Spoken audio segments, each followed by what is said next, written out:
মেসির জন্য আজ প্রথম কিনলাম পাঙ্গাস মাছ।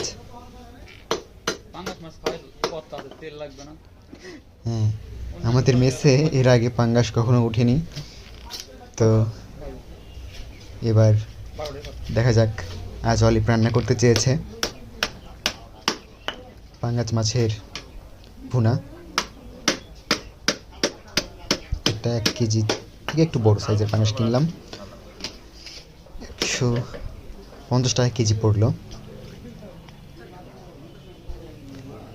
1 কেজি মাছে এটাতে 12 পিস হবে, মাথা থেকে 2 পিস হয়েছে। পেটি গাদা আলাদা হয়ে গেল। পেটি মামা 3 পিস করবেন, 4 পিস করবে ভাবছিল, আমি বললাম 3 পিস করেন, তো 3 পিস করলো।